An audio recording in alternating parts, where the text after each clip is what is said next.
They say the greater one climbs in the political arena, the more devastating the collapse when reality finally arrives at the door.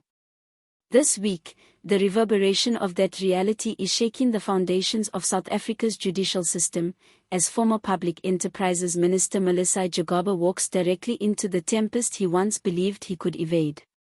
He is anticipated to turn himself into the authorities, not as a minister, nor a power broker, but as a man facing charges. His name has re-emerged in one of the most significant corruption probes South Africa has ever witnessed, the Transnet state capture scandal.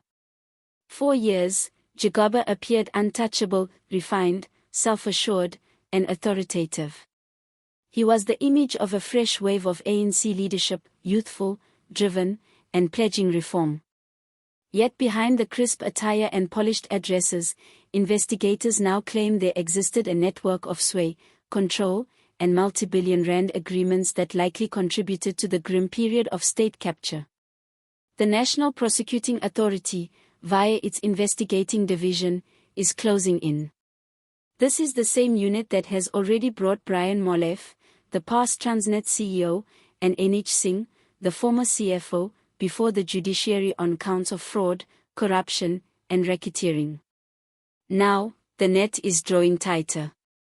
Central to the matter is the 54 billion locomotive agreement, a deal intended on paper to upgrade South Africa's freight rail network, but which in practice turned into a channel for bribes, overpriced contracts, and funds diverted to offshore accounts connected to Gupta-run enterprises.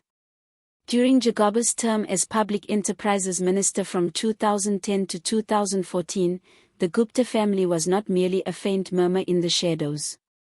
They were prominent, entertaining officials, swaying procurement processes, and altering the economic fabric of a nation from their Saxonwold estate. And as the Zondo Commission later uncovered, it was under Gigaba's oversight that the Gupta's hold on Transnet and other public institutions truly took root. Gigaba has consistently refuted any misconduct. He has labeled the allegations politically driven, a coordinated effort by rivals to ruin his reputation. But for investigators, those rebuttals have lost the credibility they once held. This week, insiders close to the NPA State Capture Task Force confirmed the case dossier is finalized. The ex-minister is expected to surrender to police, where he will be officially charged.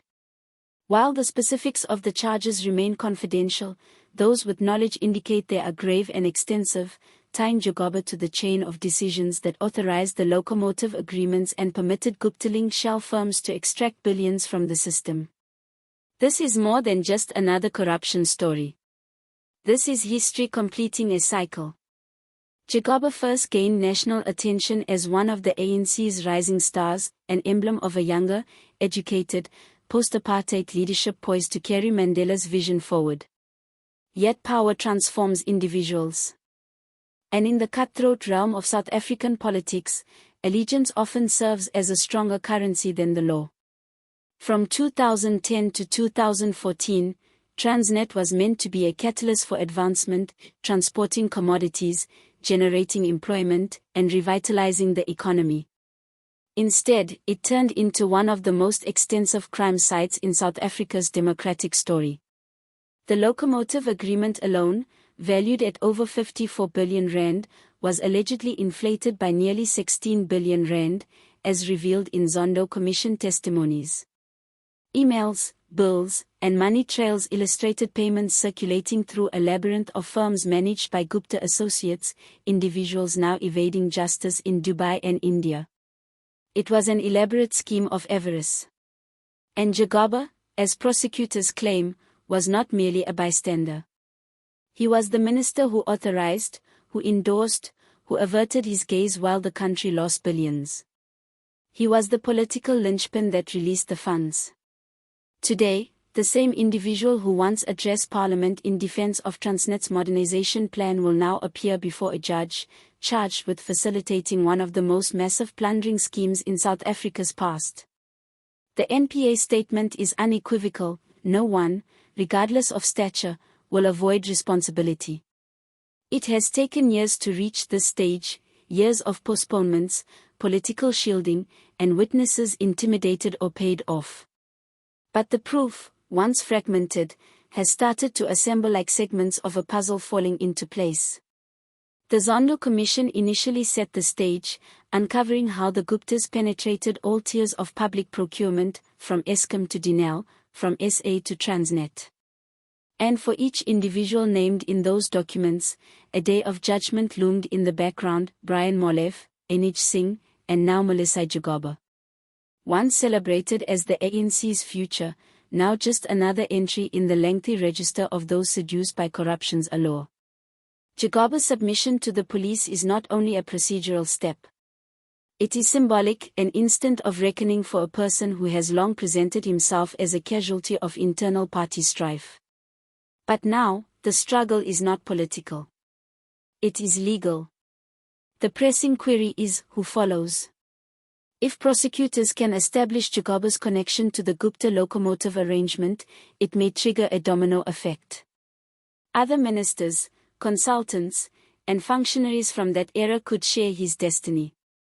It would mark the most significant development in the state capture prosecutions since the pursuit of the Gupta brothers began, signaling strongly that the age of exemption is concluding.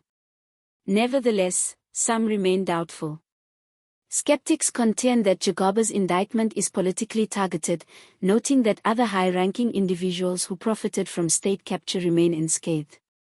They highlight how South Africa's justice system frequently operates in cycles: intense media coverage, sensational arrests, and then quiet. The public has witnessed this pattern before: officials displayed before the press, only for their cases to disappear into legal technicalities or have charges unexpectedly dropped. This time, however, the NPA maintains that circumstances have changed. Under Advocate Andrea Johnson, the investigating division has been reorganized, strengthened, and empowered. The Transnet case is not standalone. It is one component of a wider initiative addressing every agreement associated with Gupta proxy companies. Gigaba's apprehension, or voluntary submission, is merely the opening act. For years, he has trodden a narrow path between refusal and evasion, between influence and liability. He has vehemently asserted his innocence, depicting himself as a pawn in a political contest.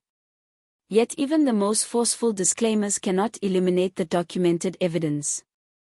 Investigators have already uncovered financial documents, communication histories, and government records connecting Gigaba's time in office to gatherings and approvals that initiated the Transnet agreement.